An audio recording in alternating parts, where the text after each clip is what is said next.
Buenas noches, César Delgado Dembes. Muy buenas noches, Milagros. Qué gusto saludarte después de algún tiempo. Es verdad, el gusto en realidad es de todos nosotros porque con tu experiencia, habiendo sido oficial mayor del Congreso de la República, con tus conocimientos de derecho parlamentario y además también, hay que decir, con la experiencia de saber cómo se manejan las relaciones, cómo se tensan las cuerdas en el Parlamento, es importante una impresión al inicio de esta conversación sobre cómo se está manejando el actual Congreso de la República. Milagros, en principio las relaciones entre el gobierno y el Parlamento se dan a partir de lo que tenemos como operadores. Los operadores que tenemos, tanto en el Ejecutivo, llámese presidente de la República, llámese presidente del Consejo de Ministros, llámense ministros, por un lado, y por otro lado, la diversidad de fuerzas políticas presentes en el Congreso nos muestran que los partidos políticos no han cumplido adecuadamente con la misión que les corresponde para filtrar la presencia de ciudadanos en el Estado que cumplan con los perfiles de puestos propios de estos cargos, del presidente, del jefe del gabinete y de los ministros por un lado, y de los congresistas por el otro, salvo muy contadas excepciones. Lamentablemente, por las ineficiencias sistémicas que en gran parte son responsabilidad de los partidos políticos que no tenemos, o que si los tenemos son solamente de cascarón, de nombre, son clubes que se organizan para llegar a un puesto estatal. Lamentablemente, por no cumplir con ese perfil organizacional, no llegamos a tener lo que deberíamos para poder marchar hacia el progreso, el desarrollo, el crecimiento económico, la estabilidad social, la gobernabilidad, etcétera, etcétera, etcétera. Todos valores públicos que ahora adolecemos de una manera ostentosa. Entonces, más allá de lo que tenemos como operadores del sistema, hay ciertos supuestos que nos llevarían a diseñar un modelo de relaciones que sería deseable que ocurriera. En principio, tenemos peruanos que están ocupando los puestos tanto en el Ejecutivo como en el Parlamento. Si fueran buenos peruanos, peruanos inspirados en la razón, en la sensatez, en la buena fe, en la buena voluntad, con voluntad de hacer cosas, lo normal habría sido que desde el comienzo de este régimen se pusieran de acuerdo tanto el Ejecutivo como el Congreso a través de una agenda que permita que durante 5 años pudiéramos cumplir ciertos objetivos, realizar ciertas tareas que nos lleven hacia un distinto tipo de Perú. Lamentablemente, ese supuesto no se da, porque no tenemos una visión de Perú compartida por la diversidad de operadores que tenemos en ambos poderes del Estado. Si tú tienes operadores con una misma visión del Perú, todos deberían trabajar para conseguirla y para alcanzar los objetivos y las tareas que nos propondríamos para el curso de los 5 años. Ese supuesto no se ha dado. No se ha dado porque los operadores no son correctos. Repito, mi pregunta, ¿alguna vez se ha dado estos supuestos, esta circunstancia, esta forma de operar? Algunas veces se ha dado, en principio, porque ha ocurrido que han habido líderes que permitían con permeabilidad la presencia, la concurrencia de elementos de pluralidad. Yo me quisiera remontar, por ejemplo, a lo que ocurrió en el periodo 2001 al 2006. Si no recordamos mal, fue una época en la que bajo la conducción de Carlos Ferrero Costa se realizó un plan estratégico para el Congreso en el cual también participó el gobierno, y este plan estratégico, que duró hasta el año 2006, se articuló a través de cada uno de los años con una agenda legislativa que iban formulándola de manera plural todos los grupos parlamentarios en el Congreso, con la presencia y con la participación del gobierno. O sea, el experimento ha ocurrido y esto ha sido posible porque en principio ha habido un nivel de liderazgo del que ahora carecemos. No tenemos líderes ni en los partidos políticos, ni en el Ejecutivo, ni en el Congreso. 2001-2006, el mandato del señor Alberto Fujimori. No, 2001-2006 es Toledo. Correcto, perdón. Toledo. Uh-huh. Y antes de eso, que tú tengas memoria o conocimiento. Bueno, en principio lo que ha favorecido ha sido el mejor rol que han tenido los partidos políticos, en particular hasta el año 1992, con algunas deficiencias que en gran parte son atribuibles al papel que cumplió el régimen militar del año 68 al año 80, que fue un régimen también contrario a los partidos políticos. Le atribuía toda la crisis del Perú que motivó el golpe de Estado de 1968 al mal funcionamiento de los partidos políticos. Ese fue un primer golpe. El segundo golpe lo dio el señor Fujimori con el autogolpe del año 1992, que también articuló su artillería en contra de los partidos políticos. Lamentablemente este es un fenómeno que no es privativo del Perú. También ha ocurrido en otras latitudes donde han habido partidos políticos más o menos consolidados. Pero ahí juega otro factor muy importante, que es el fenómeno de la globalización y el desarrollo de un tipo de sujeto que difiere del que hemos tenido hasta fines de los años 80. Ha cambiado la subjetividad colectiva a nivel global. Tenemos un diferente tipo de operador y de actor en los procesos políticos, económicos, sociales, culturales, etcétera, que es el que define en gran parte la distinta manera en la que se relaciona el hombre con el poder.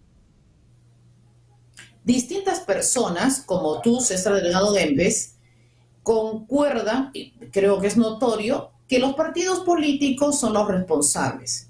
Pero de tanto señalar precisamente esta forma de manejar la política de estas agrupaciones, entonces en realidad tendríamos que buscar más allá. ¿Quiénes manejan honestamente los partidos políticos? No son colectivos, son caudillistas o pertenecen, la verdad sea dicha, y en un momento describió, a ver, el personaje, el que lo habló, tal vez no siempre merezca una credibilidad, ¿no? Porque dice una cosa, hace otra. Dijo que no iba a hacer tal cosa, aunque, en fin, eso ya lo veremos. El señor Cerrón, Vladimir Cerrón, él escribió muy bien en una de sus presentaciones, hizo un esquema de los partidos políticos, y no le falta razón, a qué obedecen, o a un grupo político, a profesionales, o pertenecen, entre comillas, a trabajadores. Visto así, quien maneja César Delgado, quien maneja el partido político y quienes han manejado, la verdad sea dicha, un buen número, es una representación del poder económico, nos guste o no. Esa es una constatación. Como también tal vez sea una constatación que si las personas se alejan del poder político o no son, no buscan, hay un desinterés por los partidos políticos, es también porque se han encargado de voltear la tortilla los medios de comunicación, en el sentido que lo que antes era un referente, hoy ya no lo es. Es todo lo contrario, y vemos qué es lo que, cómo se distrae la gente, qué es lo que escucha, mira, y muy difícilmente va y busca, gracias a Dios que ahora, entre, digamos, las cosas buenas que tiene el Internet es que tú puedes tener un podcast, otra persona puede tener un blog, etcétera. Y entonces las personas van, buscan, seleccionan, ¿no? Como quien va a un restaurante y selecciona el menú. Son varias cosas. Grupos de poder, cambiaron los hábitos, los medios, la más media. Bueno, en principio es cierto que hay una relación no poco disimulada entre los grupos de interés y los partidos políticos.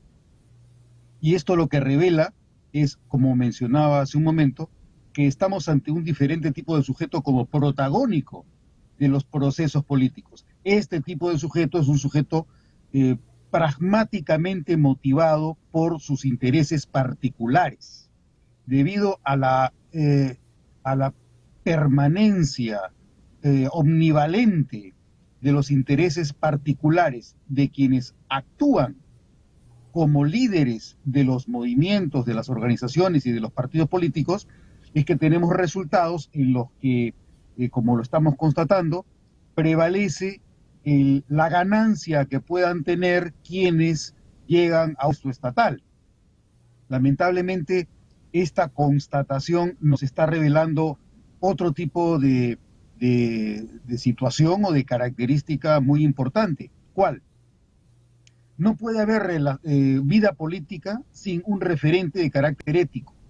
Y esa ética que estamos constatando es una ética particularista, individualista, es una ética privatista de quienes o llegan al poder con el fin de mantener niveles de ventaja económica respecto de su propia situación. Entonces, la falta de sustento ético, la falta de relación con la ética pública entre quienes llegan a puestos de poder es lo que nos lleva a la conclusión de que no tenemos, no solamente en los partidos políticos, sino en general en la sociedad, líderes que se basen en sus conductas, en su comportamiento, en sus ideas y en sus preferencias por una ética pública, una ética dirigida al bien común, una ética que se sustente más en el destino del Perú que en la ventaja que me representa, que en la ganancia que me representa, el llegar a un puesto de poder para explotar mi posición y de esa manera continuar ganando algo a lo que yo no debería acceder, salvo que por fuerza de las leyes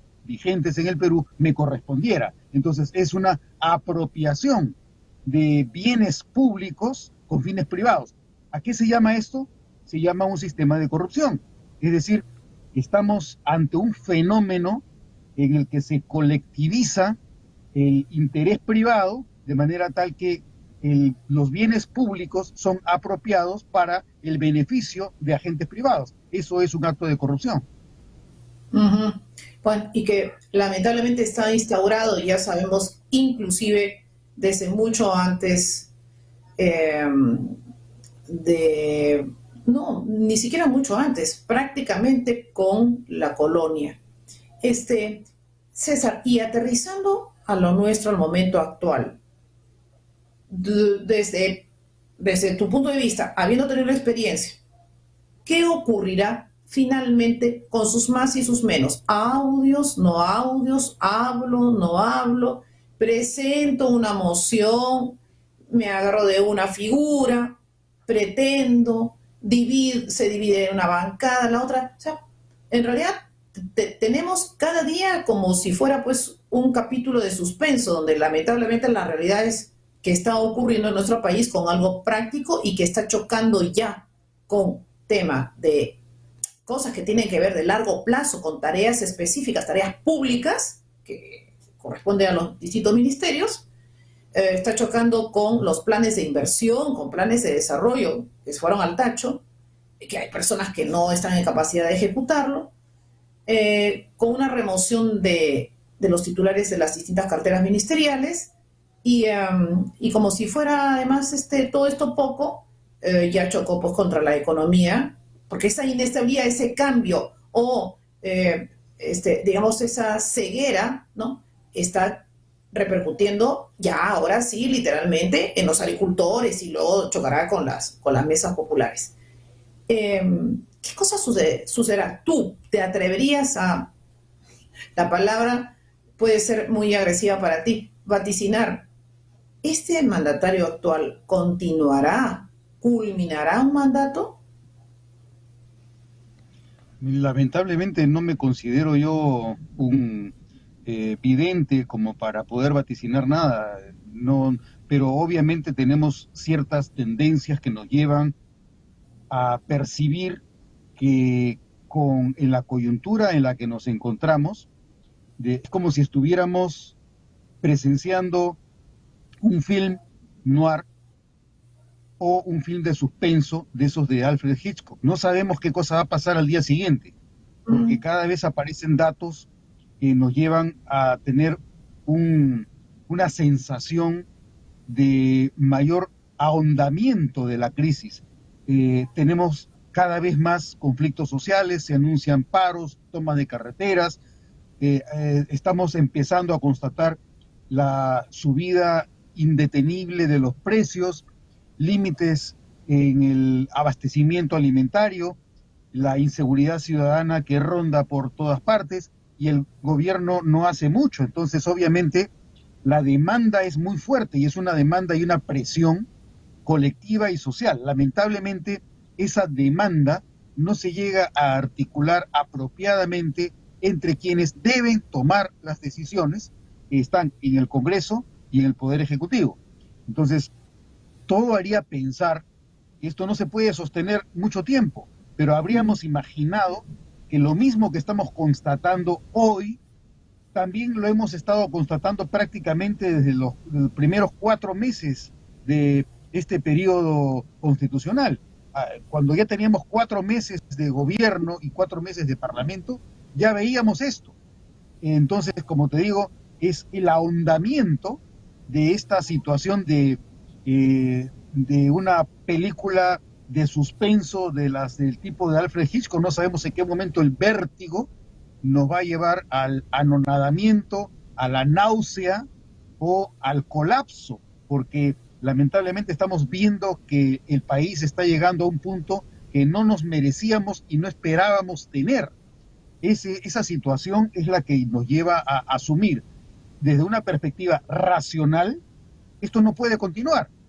La pregunta es, ¿tenemos actores racionales que entiendan lo que está pasando y que depongan sus intereses privados de forma tal que se realice un buen acto basado en el bien común para salvarnos de la precipitación en la que nos encontramos hacia nuestro colapso apocalíptico?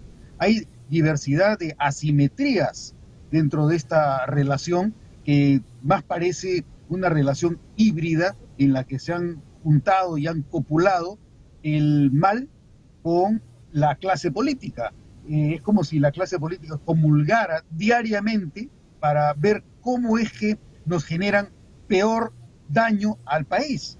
Hay pocos congresistas y hay pocos políticos que se pueden salvar, pero lamentablemente quienes pudieran tener esa visión no están en la posición de ganar a las mayorías para que finalmente se tome una decisión y se extirpe el tumor cancerígeno que nos está llevando hacia nuestra propia muerte política. Entonces, esa inestabilidad está mermando también nuestra democracia.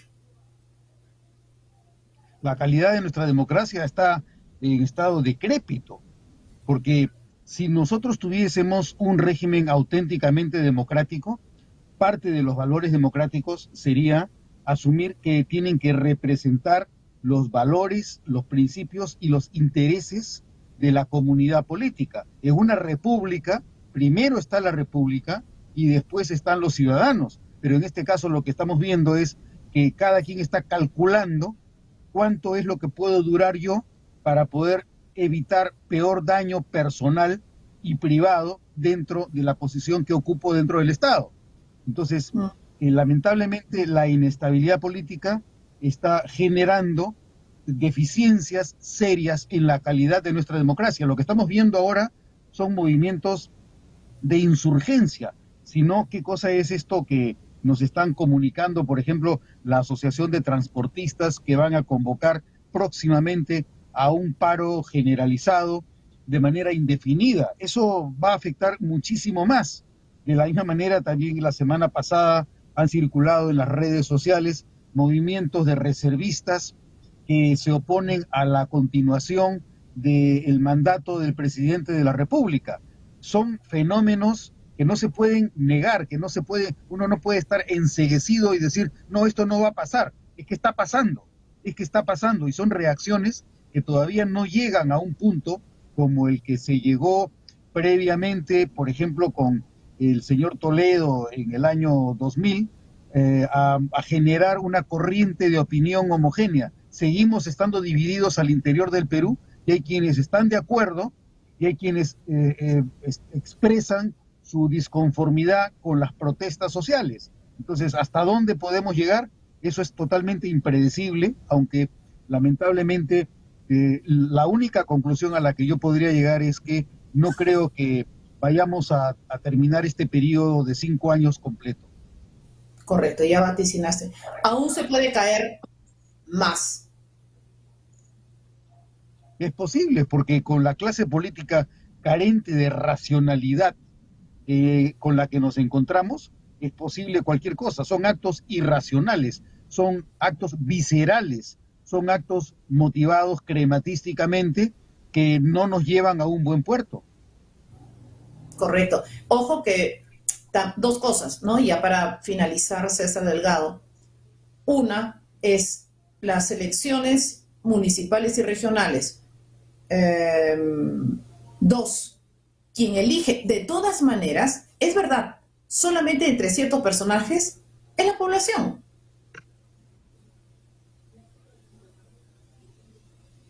Bueno, ese es un fenómeno natural, ¿no? Lamentablemente, por eso es que es importante tener presente el rol que tienen los partidos políticos como agentes de intermediación entre el Estado y la sociedad.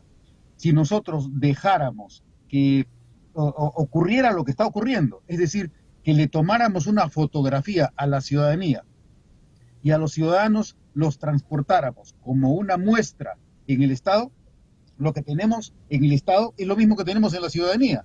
Si los ciudadanos son como son, tenemos los representantes que representan el perfil del ciudadano.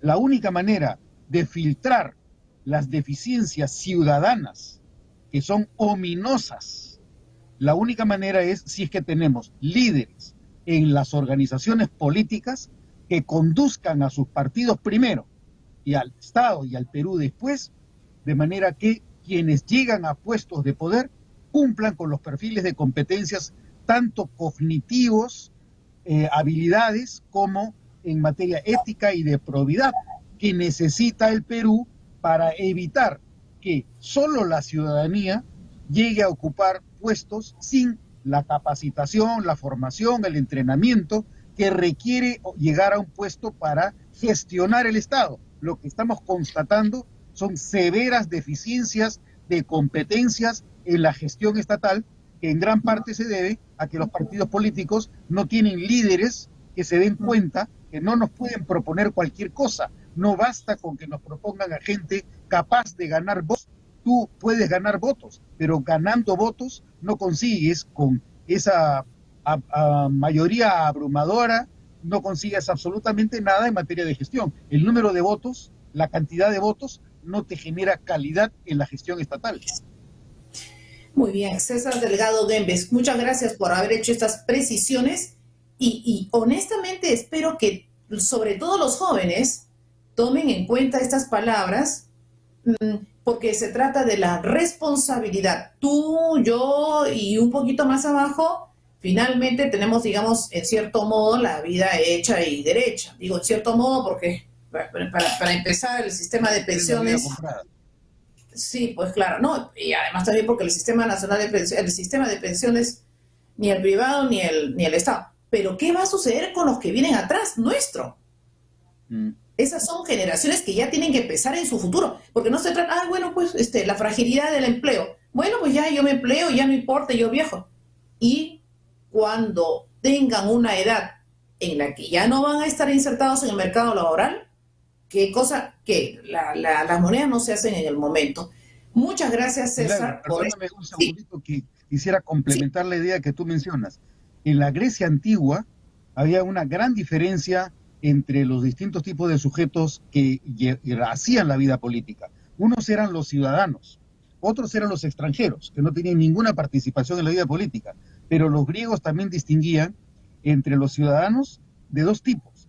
Un tipo de ciudadano responsable que tenía acceso a la ciudad y el gobierno de la ciudad, y otro tipo de ciudadano que llevaba una vida marginal, que era el que se dedicaba a ver sus ingresos, al comercio, a cómo conseguir puestos en el mercado o tener ingresos. Esos eran los periecos. Ahora lo que abunda en el Perú son los periecos, los que se preocupan más por su ingreso económico que por el bien de la sociedad o de nuestra comunidad, en buena cuenta de la República y de nuestra democracia. Mientras que tengamos jóvenes poco interesados en la vida política, que tomen acción y que participen con críticas y con propuestas, mientras eso ocurra, seguiremos teniendo solamente periecos y eso lleva lamentablemente a la degeneración de nuestra vida comunitaria. Muchas gracias por esta precisión. Trataremos de divulgar esta entrevista, trataremos de alojarlo en el canal de YouTube, tú también, yo también, porque el propósito es uno solo. Hoy día ni tú ni yo vamos a ganar más. El propósito va a ser con esas generaciones, esos chicos, esos jóvenes que tienen que participar activamente en la vida política. Y como tú bien dices, no pueden dejar esa tarea, esa responsabilidad, porque ellos a su vez van a tener, digamos, hijos y tienen que ocuparse ya por ese presente y por su futuro inmediato. Muchas gracias, César Delgado. En breve tendremos otro diálogo para que nos cuentes acerca de una publicación que tienes en ciernes. Es decir, ya se viene la presentación y de ello te invitaré, o mejor dicho, a partir de este trabajo tuyo, ya te invitaré en breve. Nuevamente, con el mayor gusto, mi querida Milagros, muchas gracias. Ha sido un placer conversar contigo. Gracias a ti. Pasa una buena noche. Igual.